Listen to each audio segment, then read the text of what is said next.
ओम नमो भगवते वासुदेवाय। तो आज हम लोग श्रीमद् भागवतम के तृतीय स्कंद के 5वें अध्याय का 49 श्लोक करते हैं। यावद् बलिं तेजराम काले यथा भयं चान्नमदाम यत्रा यथो भयेषां तैमेहि लोका वलिं हरन्तो न मदन्तनुहा। तो अब क्या कह रहे हैं देवता लोग कि यावद बलिम वलिम हम लोग नहीं कहते वली देना यानी कि भेंट देना, भेंट करना। तो क्या यावद यानी कि जैसा संभव हो वैसी भेंट ते आपकी। तो फिर कह रहे हैं अज, भगवान के लिए क्या शब्द आया है? अज। अज मीन्स होता है अजन्मा, यानी कि जिसने कभी जन्म न लिया हो। भगवान कभी जन्म नहीं लेते, भगवान अजन्मा होते हैं, भगवान तो प्रकट होते हैं। और हे अजन्मा हराम यानी कि अर्पित करेंगे क्या?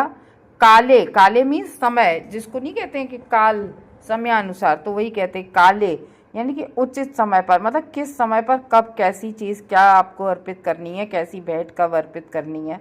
यथा जिस तरह से वयम हम च भी अन्नम, जिस प्रकार से हम अन्न जो खाते हैं यत्र जहाँ, और यथा जिस तरह से, तो तुम्हारे तथा अपने दोनों के लिए। तो यानी कि क्यों तुम्हारे और अपने दोनों के लिए, यानी कि भगवान को हमें अर्पित भी तो करना है ना कुछ। जैसे भेंट अर्पित की जाती है, हम कुछ भी जैसे हम लोग कहते हैं ना, केवल अब बलि का प्रयोग केवल ये कह लिया है कि पहले नहीं लोग जानवरों की बलि, अभी ये सुना होगा जैसे काली माता के नाम पे देते हैं कि बलि चढ़ा देते हैं, पशुओं को जानवरों को मार देते हैं। तो वो बहुत वो यहाँ पर उस बलि की बात हो रही। यहाँ पर जो भगवान के लिए जो भेंट, यानी कि भेंट क्या, भगवान ने क्या कहा है भगवद गीता में? पत्रम पुष्पम फलम तोयम यो में भक्त्या प्रयच्छते। तो क्या भगवान को भेंट करना चाहिए कि आपके पास पुष्प है, आप भगवान को पुष्प अर्पित कर दीजिए। पुष्प नहीं है भगवान पे तो पत्ता ही एक ले लीजिए।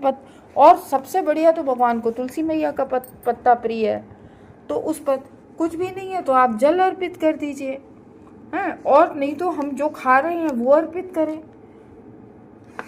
तो वही देवता लोग इसमें श्लोक कर रहे, हे अजन्मा, भगवान को संबोधित कर रहे, हे अजन्मा आप हमें वे मार्ग तथा साधन बताएं। अब हमें वे चीज़ें बताएं, वे मार्ग व साधन बताएं जिनके द्वारा हम आपको समस्त भोग्य अन्न, तो हम लोग क्या खाते हैं? अन्न पर ही तो जीवित रहते हैं।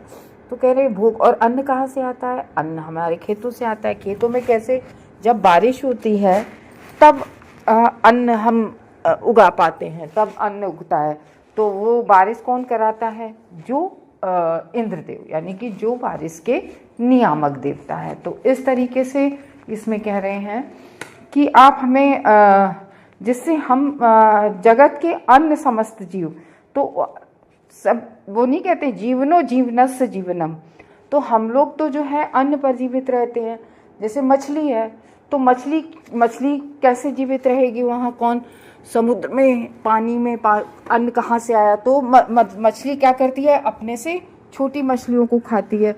तो इस तरीके से हर जीव किसी न किसी पर डिपेंड रहता है। तो वही कह रहे हैं कि जगत में अन्य समस्त जीव बिना किसी उत्पात के अपना पालन पोषण कर सके तथा आपके लिए और अपने लिए आवश्यक वस्तुओं का संग्रह कर सके।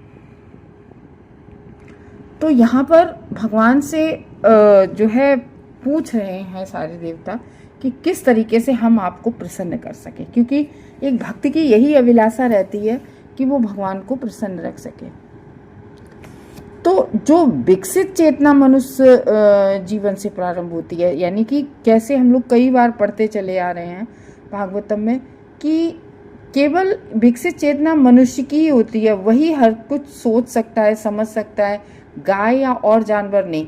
कैसे कि देखो, ये बहुत एक गूढ़ बात है।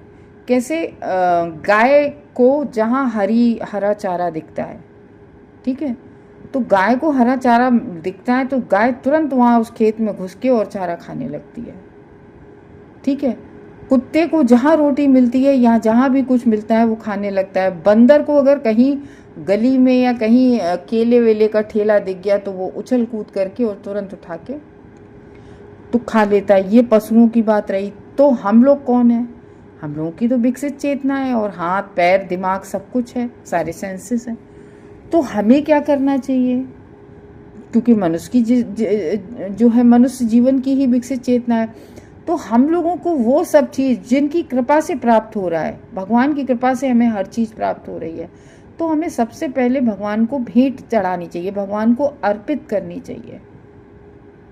ठीक है ना? तो मतलब कोई भी चीज़ हम खाएं, क्योंकि हर चीज़ भगवत कृपा से ही हमें मिल रही है। पता है सबसे बड़ी बात क्या है कि हम लोग कभी भगवान केवल यही, अगर हम यही शुरू कर दें कि हर चीज़ के लिए भगवान को धन्यवाद दें कि जो भी कुछ प्राप्त हो रहा है वो भगवान की कृपा से प्राप्त हो रहा है। तो ये है कि मनुष्य को भगवान को अर्पित करना चाहिए। जो उच्चतर लोकों में निवास करने वाले देवता में और भी बढ़ जाती है। तो मतलब ये चीज़ किसकी जिम्मेदारी और बढ़ जाती है? जो हमारे पृथ्वी देखो बीच का लोक माना जाता है, और ऊपर के जो उच्च लोक हैं, ब्रह्मलोक, और उसके बाद में आपके जो और भी ऊपर उच्च लोक हैं, 7 नीचे के 7 लोक हैं। तो जो ऊपर के लोकों में उनमें देवता लोग रहते हैं, तो उनका तो ये और भी कर्तव्य बढ़ जाता है देवताओं में। ये पृथ्वी ब्रह्मांड के, क्योंकि हम लोग जो हवन इत्यादि करते हैं देवताओं के लिए, वो सब ले जाके भगवान को ही ये सारे देवता अर्पित करते हैं, तब भगवान जो है परमिशन ग्रांट करते हैं किसी चीज़ की। तो ये पृथ्वी ब्रह्मांड के लगभग मध्य स्थित है, और मनुष्य जीवन देवताओं तथा असुरों के जीवन के बीच का माध्यम है। क्योंकि जो नीचे के लोग हैं वहाँ असुर रहते हैं, ऊपर के लोगों में देवता रहते हैं। पृथ्वी बिल्कुल बीचों बीच में है, तो वो पृथ्वी पे मनुष्य जीवन रहता है कि मनुष्य जीवन का बीच का है। तो पृथ्वी के ऊपर के जो ग्रह मंडल विशेष रूप से उच्चतर बौद्धिकों यानी कि देवता लोगों के लिए है। जो ऊपर के लोग हैं, देवता इसलिए क्यों कहलाते हैं? देवता इसलिए कहलाते हैं क्योंकि वे अपने जीवन स्तर में संस्कृति, भोग, विलास, सौंदर्य, शिक्षा तथा आयु के दृष्टिकोण में बढ़े चढ़े होते हैं। जो देवता लोग होते हैं, और कैसे होते हैं? पूर्णतया इस भावना भावित, यानी कि पूरी रूप से भगवान के प्रति ही समर्पित रहते हैं, और जो भी कुछ करते हैं वो भगवान के लिए ही करते हैं। यानी कि देवता लोग भगवान के लिए ही 24 घंटे भगवान के लिए ही, भगवान की प्रसन्नता के लिए ही कार्य करते रहते हैं। तो मतलब वो हमेशा भगवान की सेवा में तत्पर रहते हैं देवता लोग। क्योंकि वे भलीभांति इस तथ्य को जानते हैं कि हर जीव स्वाभाविक तौर पर भगवान का नित्य अधीनस्थ सेवक है। हर जीव, जो भी जीव है वो भगवान का नित्य सेवक है। और वो ये भी जानते हैं कि एकमात्र भगवान ही सारे जीव की जीवन संबंधी सारी आवश्यकताएं पूरी करके उनका पालन करते हैं। तो भगवान, अब ये बहुत अच्छी बात, अभी हमारी किसी से बात हुई, ठीक है, तो उनका ये मानना है कि जो भी करते हैं हम करते हैं। भगवान मतलब अगर हम चूल्हा ना जलाएं तो देखिए भगवान कहाँ से हमें रोटी दे देंगे। मतलब इस तरीके की थोड़ी सी ये बात बहस टाइप की हुई। तो अब आप ये सोचिए, एक व्यक्ति दिन में 2.5 लाख कमा रहा है, और उस व्यक्ति के कभी कभी पूरे दिन, सुना होगा आपने, कहते आज इतना काम बढ़ गया कि मुंह में रोटी नहीं लगी। तो ये है। और कभी भगवान, उसी न जाने कितने लोग होते हैं जो, और फिर गाय के कमाने जाती है। भगवान सबका भरण पोषण भगवान कर रहे हैं ना। तो ये है कि एकमात्र भगवान ही सारे जीवों के जीवन संबंधी आवश्यकताएं पूरी करते हैं। तो इस सत्य की पुष्टि इस वैदिक सूत्र से होती है। जो ये एक वैदिक सूत्र है, ये है एको बहुनाम यो विद्धाति कामान ना एतमुपनयनम न प्रजानी यस्मिन प्रतिष्ठिता अन्नम दामे इत्यादि। यानी कि भगवत गीता में श्री भगवान को भूत भ्रत अर्थात सारे जीवों के पालन करने वाले कहे जाते हैं। भगवान भगवत गीता में सब एको बहुनाम यो विद्धानी कामान। ना एनमृभजनाय तनम ना प्रजानि अस्मिन प्रतिष्ठिता अन्न मदामी। तो ये आधुनिक सिद्धांत है कि भुखमरी का कारण जनसंख्या में वृद्धि है, ये आधुनिक मानते हैं। यह देवताओं या भगवत भक्तों को स्वीकार नहीं है। भगवान के भक्त इस बात को नहीं मानते हैं। भक्त या देवतागण इस बात से पूर्णतः अवगत हैं। भक्त और भगवान का भक्त इस बात को पूरी तरह से जानता है कि जनसंख्या कारण नहीं है भुखमरी का। एक्चुअली में पता है कारण क्या है कि हम लोग कहते हैं कि जनसंख्या, सबसे बड़ा कारण एक बात होता है कि आप अभी सड़क पर एक चावल का बोरा गिर जाए तो मनुष्य जाएगा तो चावल, ये नहीं कि हमें जितना ज़रूरी हम ले लें, अगर उसका वो जितना बड़ा झोला ले जाएगा वो चावल वहाँ से जितना ला सकेगा भर के ले आएगा। और पक्षी क्या करते हैं, चिड़िया जितनी ज़रूरत होगी दानों को चुग लेगी और उसके बाद में वो वहीं पे डला छोड़ देगी। तो हम लोगों की क्या स्थिति है कि हम लोगों को जितना ज़रूरत है हम उतना नहीं, और किसी भी तरीके से। और ये रीज़न, तो कोई तो बहुत ज़्यादा पैसे वाला हो गया और कोई बिल्कुल भिखारी वाला स्थिति आ गई है। तो ये है, तो भगवत भक्त ये स्वीकार नहीं करते। भक्त या देवतागण इस बात से पूर्णतः अवगत हैं कि भगवान कितने भी जीवों का पालन कर सकते हैं, बशर्ते कि वे इसका ध्यान रखें कि किस तरह से भोजन किया जाए। ये ध्यान रखें कि किस तरह से भोजन किया जाए। यदि वे सामान्य पशुओं की तरह भोजन करना चाहते हैं तो इसमें ईश चेतना नहीं होती है, तो उन्हें जंगल में रहने वाले पशुओं की तरह से भुखमरी, दरिद्रता तथा अभाव में जीवन बिताना होगा। जंगल के जो पशुओं का भी पालन श्री भगवान उनकी रुचियों का भोजन प्रदान करके करते। कैसे? जैसे शेर है तो वो मांस खाता है ना, तो वो उसको खा के रहेगा छोटे जीव को, किंतु वे ईश चेतना में बढ़े चढ़े नहीं होते हैं। पेट तो वही है, शेर का भी भर रहा है, मछली का भी भर रहा है, ठीक है ना, सबका भर रहा है, लेकिन क्या उनमें जानवरों में ईश चेतना होती है? नहीं होती ना। तो इसी तरह से भगवान की कृपा से मनुष्यों को अन्न मिल रहा है, बढ़िया अन्न हो रहा है भगवान की कृपा से, सब्जियां तरह तरह की हो रही हैं, फल हो रहा है, दूध है, कितनी चीज़ें हम लोगों के पास उपलब्ध है खाने पीने के लिए। और फिर भी अगर मनुष्य हो के, इतनी सारी चीज़ें हो के मनुष्य जानवर को खाए, क्योंकि मनुष्य की इस तरीके का प्रकृति तो भगवान ने नहीं बनाई है कि वो जानवर खा के जीवित रहे। तो इतनी सारी चीज़ें उपलब्ध हैं, फिर भी बलि दे के किसी पशु की हत्या करके खाने की क्या आवश्यकता? किंतु मनुष्य का ये धर्म है कि वह इस भगवत कृपा, इनकी जो भगवान की कृपा के लिए कृतज्ञता प्रकट करे, कृतज्ञ रहे कि हे भगवान आपने हमें इतना कुछ दिया है। कृतज्ञता के रूप में भोज्य वस्तुओं की पूर्ति के लिए उन्हें भगवान के प्रति आभारी होना चाहिए कि हे भगवान आपने हमको दिया है, तो ये सब दिया है, आप भगवान को पहले अर्पित करें, फिर उसके बाद में खाएं। बहुत लोगों को सुनते खाए कि अरे भगवान आप ही का तो दिया है, आपसे लेके क्या आपको अर्पित करें। जब पिता चॉकलेट लाता है घर में और पिता ही दे रहा है बच्चे को लाके, और बच्चा उसी चॉकलेट को लेके पिता की गोद में बैठ जाता है और ये कहता है कि पिताजी पहले आप थोड़ी सी, एक छोटी सी बाइट आप खा लें, आप ले लीजिए, तो पिता को कितनी खुशी होती है। लाके पिता ने दी है, पिता चाहता तो 10 वहीं पर खा आता है चॉकलेट, तुम्हें लेके आया, लेकिन तुमने पिता को ऑफर की, तो बच्चा जब करता है ऐसे तो पिता को कितना अच्छा लगता है। तो ये है कि भगवत कृपा के लिए कृतज्ञता हमें भी प्रकट करनी चाहिए। कृतज्ञता के रूप में जो भोज्य वस्तुओं की पूर्ति के लिए भगवान के प्रति हमें बहुत आभारी होना चाहिए, और उन्हें चाहिए कि यज्ञ में सर्वप्रथम भी भगवान को भोजन अर्पित करके जो उच्चिष्ट बचे उसे ही खाए।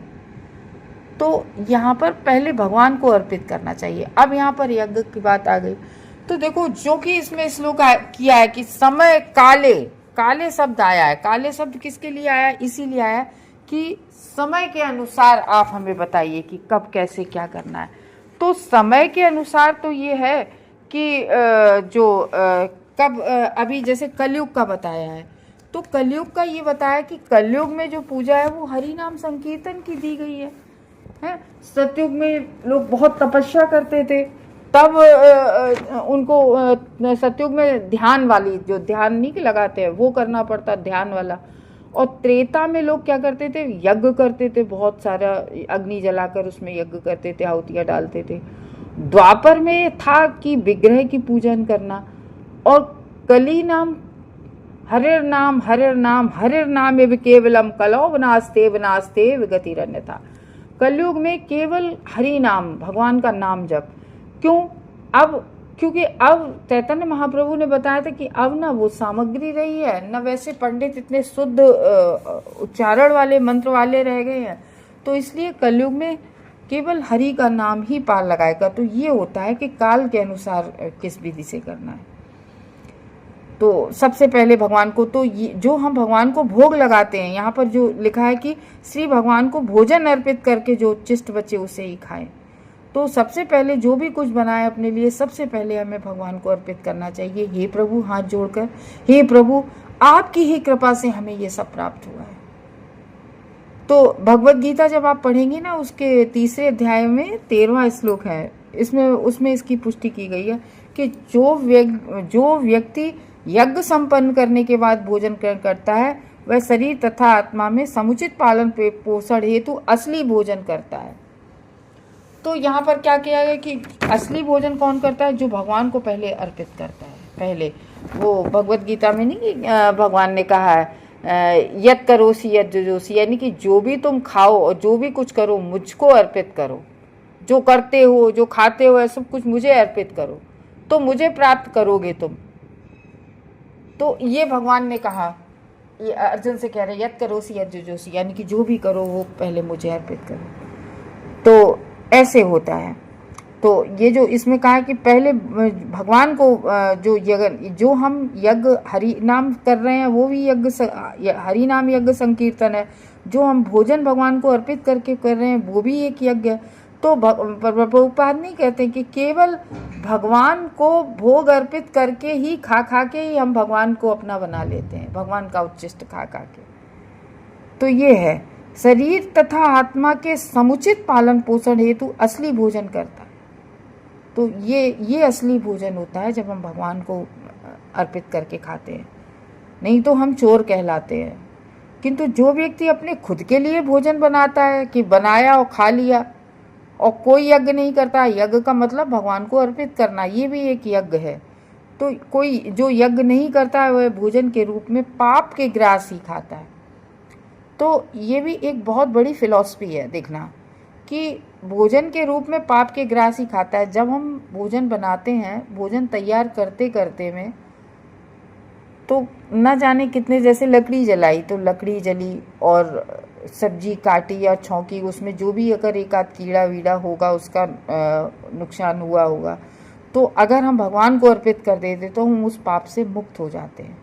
और दूसरी बात ये भी है कि जो हमें दे रहा है भगवान, जो हमें प्रदान कर रहा है, भगवान की मर्जी से एक पत्ता भी नहीं हिलता है, तो जो हमें प्रदान कर रहा है भगवान, तो उसको हम खिलाएंगे। देखो, ये कहो कि करना तो हमें खुद पड़ता है। देखो, अर्जुन ने पूरा युद्ध लड़ा, लेकिन अर्पित किसको किया? वो भगवान ने कहा यत करोसी यत जुजोसी, पूरा भगवान को, गोविंद भगवान को पूरा वो किया। तो ये है, जो लोग यज्ञ नहीं करते वो भोजन के रूप में पाप के ग्रास को खाते हैं। ऐसा पापमय भोजन किसी को सुखी या अभाव से मुक्त नहीं बना सकता है। तो ऐसा भोजन, अब बताओ कि वो कहते नहीं है कि जैसा खाया अन्न वैसा पाया मन। तो जैसा अन्न खाओगे वैसा, तो जब हम भगवान को अर्पित करके भोजन खाएंगे तो हमारी जो बुद्धि है, चेतना है, वो सतोगुणी नहीं बनेगी क्या? भगवान को अर्पित करके, केवल हम भगवान को अर्पित करके ही भोजन खा के अपनी चेतना में बहुत बड़ा परिवर्तन ला सकते हैं। माताएं लोग देखें, अगर उनके बच्चे में और उनके पति में कुछ थोड़ा सा मतलब है, कुछ थोड़ा सा अगर वो जैसे भक्ति में नहीं है, तो वो केवल भगवान का भोग लगाकर ही, वो प्रसाद ही अपने बच्चे और पति को खिलाएं, तो उससे भी एक चेतना में बहुत बड़ा परिवर्तन आता है। आप इसको खुद महसूस करेंगे। तो ये है, ऐसा पापमय भोजन किसी को सुखी नहीं बनाता है, भगवान को बिना अर्पित किए हुए खाते हैं तो अकाल या दुर्भिक्ष जनसंख्या वृद्धि के फलस्वरूप नहीं होती। लोग कहते हैं अकाल पड़ा है, दुर्भिक्षी हुई है, तो ये जनसंख्या वृद्धि के कारण नहीं होती है, कि जैसा कि कम बुद्धि वाले अर्थशास्त्री लोग ये सोचते हैं। जब मानव समाज जीवों के पालन हेतु भगवान द्वारा दिए गए उपहारों के प्रति कृतज्ञ रहता है, तब समाज में किसी तरह का अभाव नहीं रहता है। एक बार याद है कि पृथ्वी माता जब गाय बनकर गई थी, तो उन्होंने यही कहा था कि भगवान को अब कोई अर्पित नहीं करता, अब मैं इस भार को नहीं सहन कर पाऊंगी। किंतु जब लोग श्री भगवान के ऐसे उपहारों का आंतरिक मूल्य नहीं समझते हैं, तो उन्हें निश्चय ही अभाव रहता है। जो लोग इसका मूल्य नहीं समझते, जो व्यक्ति इस भावना भावित नहीं है, भले ही वह अपने विगत पुण्य कर्मों के फलस्वरूप संप्रति ऐश्वर्य में जीवन बिता लें। ये बहुत बड़ी बात कही है कि क्या कह रहे हैं कि विगत पुण्य कर्मों, लोग कहते हैं ना कि देखो हमको पूजा कर रहे हैं, देखो हमारे पास किस चीज़ की कमी है। तो ये क्यों होता है? ये विगत पुण्य कर्म होते हैं, जो कुछ उन्होंने पिछले जन्म के जो पुण्य कर्म होते हैं उनके कारण से इस जन्म में वो अपनी फसल काट रहे होते हैं, वो हर तरह से ऐश्वर्यमय जीवन बिता रहे होते हैं। किंतु यदि वह ईश्वर के साथ अपने संबंध को भुला देता है, तो उसे शक्तिशाली भौतिक प्रकृति के नियमों द्वारा निश्चय ही भुखमरी का सामना करना पड़ेगा। तो आज जो तुम कर रहे हो, अब पिछले जन्म पुण्य कर्म किए, इस जन्म भोग रहे हो, मिल रहा है तुम्हें सब, लेकिन आज जो तुम कर रहे हो उस नहीं भगवान को अर्पित कर रहे हो, तो फिर आगे तुम्हें भोगना पड़ेगा उसका। तो इस भावना भावित यानी कि कृष्ण कॉन्शसनेस, भगवान की चेतना, भगवानमयी चेतना हुए बिना अथवा भक्तिमयी जीवन के बिना मनुष्य शक्तिशाली भौतिक प्रकृति की दृष्टि से बचकर निकल नहीं सकता। कोई कहे कि वो निकल सकता है। अब यहाँ पर जैसे आप ये कहो कि अमेरिका वाले लोग तो बहुत सुखी हैं, वो कौन सी भगवान की पूजा करते हैं, कौन सा हवन यज्ञ करते हैं। तो ये है कि वो जो आज जो वो उनका भी है यही कि आज जो वो जो कुछ प्राप्त कर रहे हैं वो पिछले पूर्व जन्म से की वजह से प्राप्त कर रहे हैं। तो आगे फिर हर एक जीवात्मा का अपना एक अलग वो होता है कर्म, तो हर किसी का अलग अकाउंट होता है कर्मों का, तो वो उसको जो है करना ही पड़ता है। प्राप्त जिसने जैसा किया है, प्रारब्ध तो हर किसी को अच्छा या बुरा हो सबको ही भोगना पड़ता है। हरे कृष्णा।